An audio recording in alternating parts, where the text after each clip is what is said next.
દેશ માટે થોડી તપશ્ચર્યા કરી લો એવી મારી આપણે વિનંતી છે.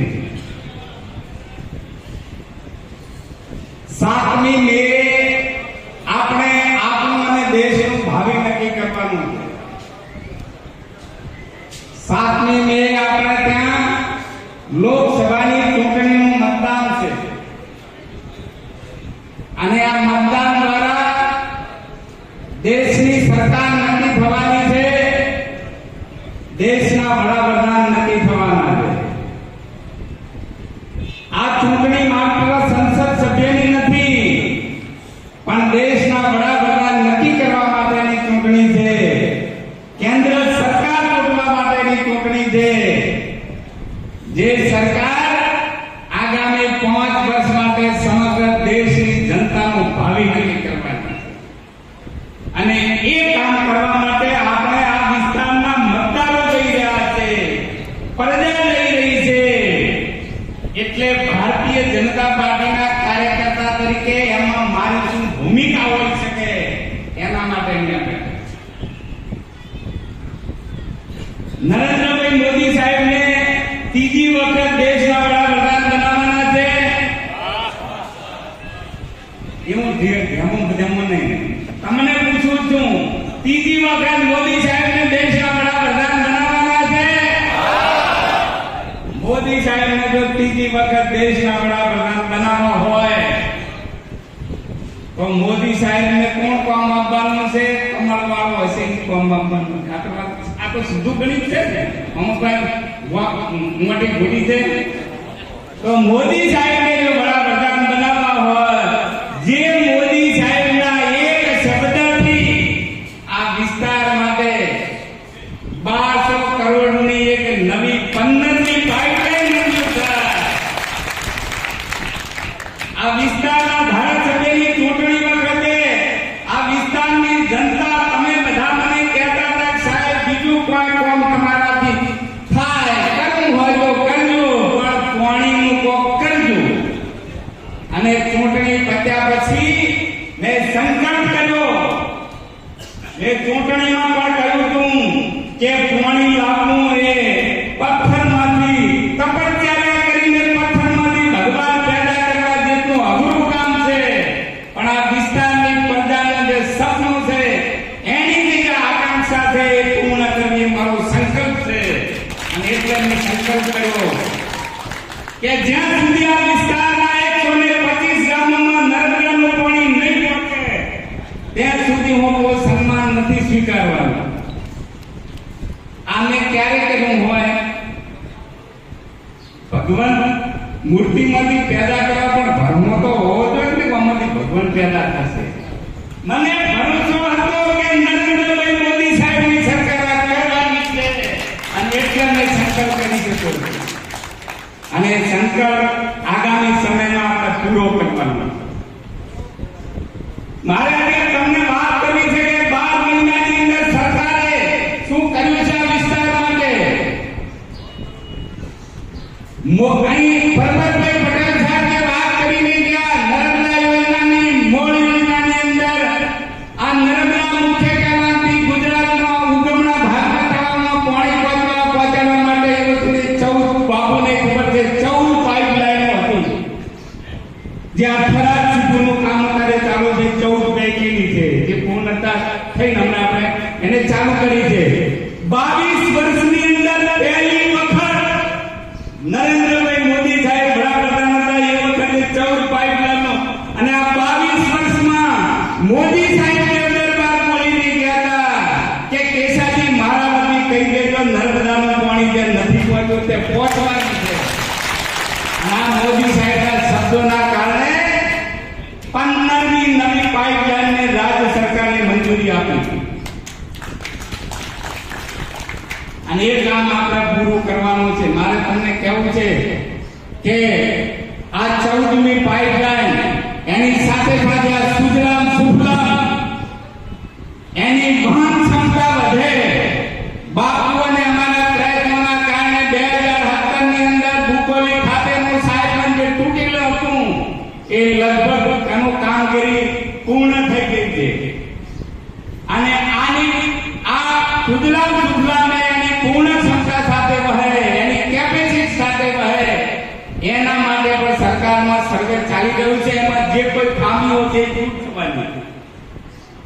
નર્મદાની મુખ્ય કેનાલ ગોદાથી ફાફડાડી જે 14 ગામ આવે છે, એમાંથી કેટલાક ગામો એવા છે કે જે આખા ગામ એ પશ્ચિમ ભાગમાં છે પણ કમાન્ડ એરિયામાં નથી.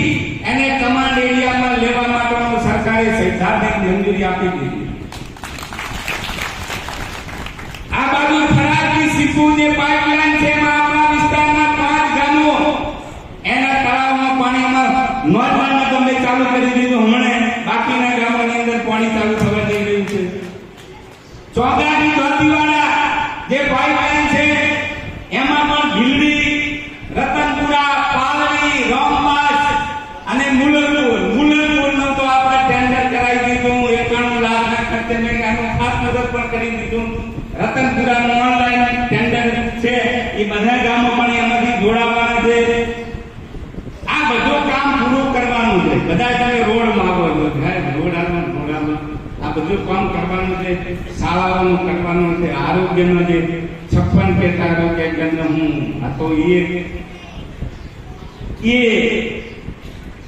દિયોદર તાલુકાના ટેન્ડર મંજૂર થઈ ગયા. લાખણી તાલુકાનું રીટેન્ડરિંગ બધે કામ કરવાના છે.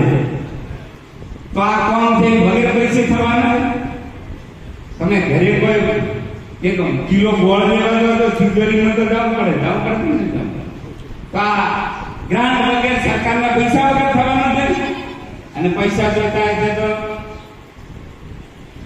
આ ચૂંટણીના કારણે તમે એક વાત તો માનો છો કે મોદી સાહેબ અત્યારે વડાપ્રધાન છે અને ચૂંટણી પછી પણ વડાપ્રધાન રહેવાના છે. આમાં કોઈ સુની શંકા છે?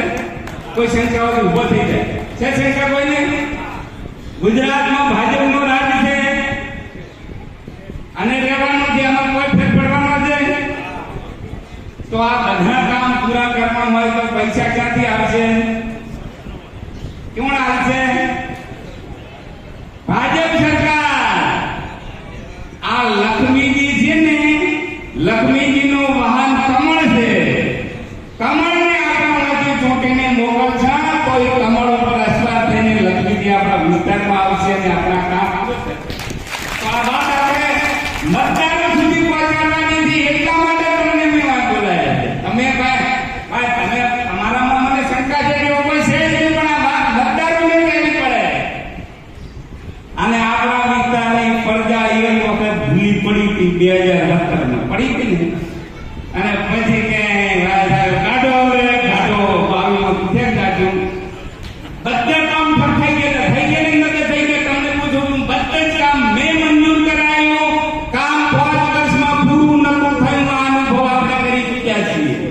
એટલે ફરી આ વિસ્તારની પ્રજા, બનાસકાંઠાની પ્રજા ભૂલી ના પડે અને સાચો રસ્તો બતાવવાની જવાબદારી ભારતીય જનતા પાર્ટીના કાર્યકર્તા તરીકે આપણે છે. અને મિત્રો, કોંગ્રેસની મારે કોઈ જાતિ વાત નથી કરવી. કારણ કે એની વધારે વાત કરવાથી એની વધારે મહત્વ આવવાની કોઈ જરૂર નથી. કોંગ્રેસ એટલે કડવો બીજવારો, સમજી લો. અને આ કડવો બીજવારો જો આવી ગયો કે તમારા બૂથમાં સમજીને ચાલજો. જો કડવો બીજવારો તમારા ગામમાં બૂથમાં આવી ગયો તો દરેક વખતે તમને નડશે. આ વિસ્તારના તમારા કાર્યકર્તા તરીકે આપ સૌને વિનંતી પણ કરું. અને હું બધા જાજી વાત નથી કરવી, પણ હું બધાને સંબોધનમાં કીધું સાહેબ તો તે પછી આવ્યા કે લોકપ્રિય ધારાસભ્ય છે. એટલે તમને ગમે જ નહીં. તમે હું પૂછું છું. ના બધે કીધું કે સાહેબ લોકપ્રિય ધારાસભ્ય તમને ગમે ને.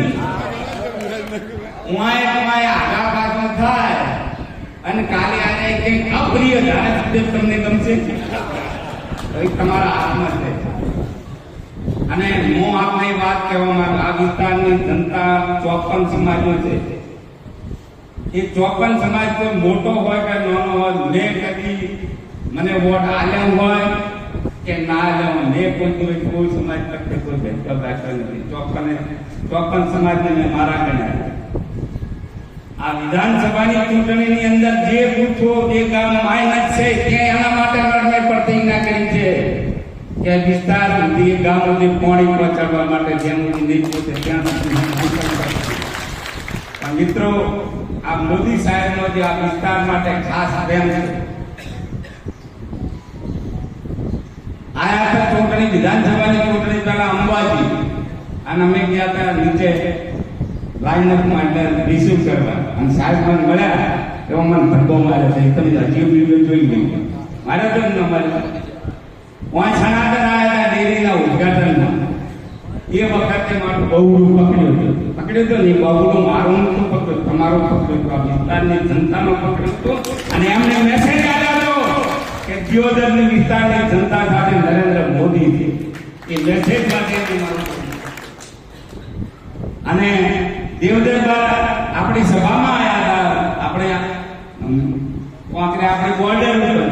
ત્યાં પણ એમને કીધું કે કેસાજી પાણી માટે તમે મારામાંથી ખાતરી આપી દેજો. દેશનો વડાપ્રધાન હું તો નિમિત્ત છું, પણ તમને એમ કે દેશનો વડાપ્રધાન હું તો તમારો જનપ્રતિનિધિ તરીકે અમે જે ચૂંટણીમાં પણ કીધું છે કે લોકશાહીની અંદર પ્રજાનો ચૂંટાયેલો પ્રતિનિધિ પ્રજાના હાળી કરતા વિશેષ કોઈ નથી.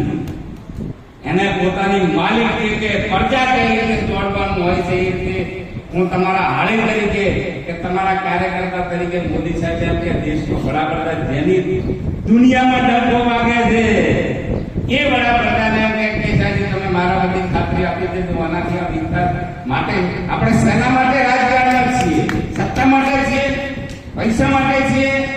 આપણે છીએ આ વિસ્તારની જનતાનું કલ્યાણ થાય. અને આપણું લક્ષ્ય છે ભાજપનું. સત્તા એ અમારું અંતિમ લક્ષ્ય નથી, સિંહાસન અમારા અંતિમ લક્ષ્ય નથી, પણ સત્તાને સેવાનું માધ્યમ બનાવી અને વિકાસના ફળ છેવાડાના માનવી સુધી પહોંચે. જ્યાં વિકાસ નથી પહોંચ્યો ત્યાં પહોંચે, એટલા માટે આપણે રાજકારણમાં છીએ. અને એ જો લક્ષ્યને હાંસલ કરવું હોય તો સરકાર પક્ષ હાથે રહી અને સરકાર પક્ષ નરેન્દ્રભાઈ મોદી સાહેબનો પોતાનો પર્સન છે. અને મોદી સાહેબના પોતાના પર્સનમાં જો આપણે ઢીલા રહીએ, હું આપને ખાતરી આપું છું આ વિસ્તારના પ્રજાના કાર્યકર્તાઓને કે જ્યાં સુધી કેસાજી ચૌહાણ જીવે છે ત્યાં સુધી હું જે મને આ વિસ્તારની જનતા તમારા માટે જે કઈ સંઘર્ષ કરવો પડશે, જે કઈ કામ કરવાનું થતું છે કરી લઈશ. પણ નરેન્દ્રભાઈ મોદી સાહેબનો પોતાનો પર્સન હોય અને એ પર્સનની અંદર જો આપણા ઢીલા રહીએ તો પછી જણનારીનું ધારણ લાગે.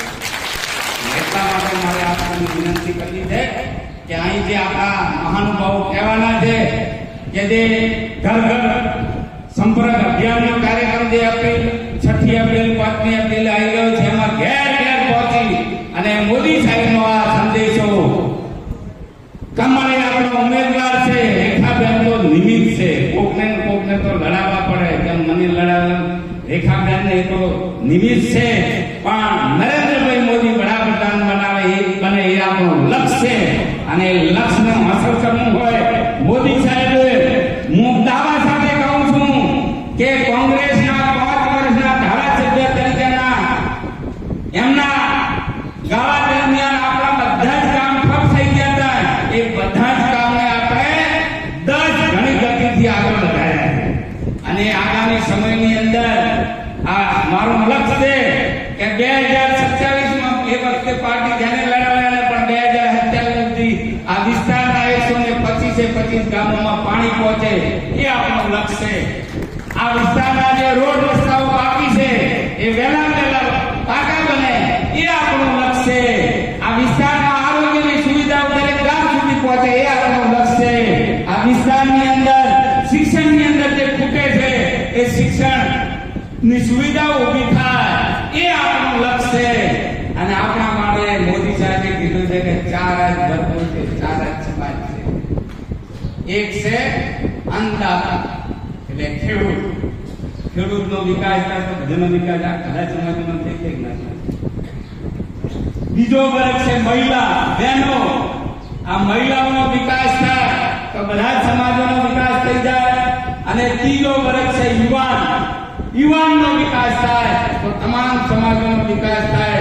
અને ચોથો વર્ગ છે ગરીબ, જે ગરીબો છે એ પણ એ અકબર બની આત્મનિર્ભર ભારતમાં અને ભારતના વિકાસની અંદર ગરીબો પણ પોતાનો ફાળો આપી શકે એવી યોજનાઓ દ્વારા ગરીબો પણ વિકાસ સાથે આ ચાર વર્ગો ખેડૂત, મહિલા, યુવાન અને ગરીબ આ ચારે ચાર વર્ગોનો વિકાસ થકી દેશની 140 કરોડ જનતા એ દેશના વિકાસની અંદર પોતાનો ફાળો આપે એ આપણા સૌનું લક્ષ્ય અને લક્ષ્ય હાંસલ કરવા માટે આપણા ઉપર જે મોદી સાહેબનો ઉપકાર છે એ તમે મોદી સાહેબને ડાયરેક્ટ એનો બદલો આપણે નહીં આપી શકીએ, પણ હાથ પહોંચી તમારા મતદાન મથકમાં પ્રજાને કહેવાનું કે મોદી સાહેબે જે આપણું કામ કરી રહ્યા છે, જે અધૂરું છે કરવાના છે મોદી સરકાર, એના માટે થઈ અને 5મી તારીખે તમે કમળનો બટન દબાવો એટલે ડાયરેક્ટ મોદી સાહેબનું બટન એ કામ આપણે સિદ્ધ કરવાનું છે. અને મને સંપૂર્ણ વિશ્વાસ છે કે મોજલું ખાતે આપણે કહ્યું કે વિધાનસભાની અંદર લોકસભાની ચૂંટણીની અંદર જીરોની વિધાનસભા મત વિસ્તાર સૌથી હાઈએસ્ટ રહેશે. મત વિસ્તારમાં આ તમારા ભણને કીધું યાદ છે ને? તો હવે ભણવાની બે પાડો ના જણે જોવાની જવાબદારી તમારા સામે. એટલા માટે આપણે આ વિસ્તારને વિકસિત વિસ્તાર મરફળ જીવતા વિસ્તાર વિકસિત ભારત સાથે વિકસિત વિસ્તાર બને એ આપણો પણ સંકલ્પ છે. એ સંકલ્પને સાકાર કરવા માટે નરેન્દ્રભાઈ મોદી સાહેબને ફિર એક બાર મોદી સરકાર, ફિર એક બાર મોદી સરકાર, અબ કી બાર 400 પાર, અબ કી બાર 400 પાર. અને એ કરવું હોય તો 7મી મે સુધી આપણે સૌ કાર્યકર્તાઓ એક થઈ મેક થઈ અને પોતપોતાના બૂથમાં પોતપોતાના ગામની અંદર પોતપોતાના વિસ્તારની અંદર પરિશ્રમની પરાકાષ્ઠા સર્જી અને મોદી સાહેબ એક વાત ભેટે લખેલી છે કે આ લોકસભાની ચૂંટણી પછી નરેન્દ્રભાઈ મોદી સાહેબ ત્રીજી વખત દેશના વડાપ્રધાન બનવાના છે ને બનવાના છે. એ પરિસ્થિતિ જ્યારે દેશમાં હોય તો મોદી સાહેબને ત્રીજી વખત દેશના વડાપ્રધાન બનાવવા માટે આપણે પણ તન મન અને ધનથી પ્રયત્ન કરીએ એવી આપણી પાસેથી અપેક્ષા રાખું છું. સૌનો આભાર. ભારત માતા કી જય.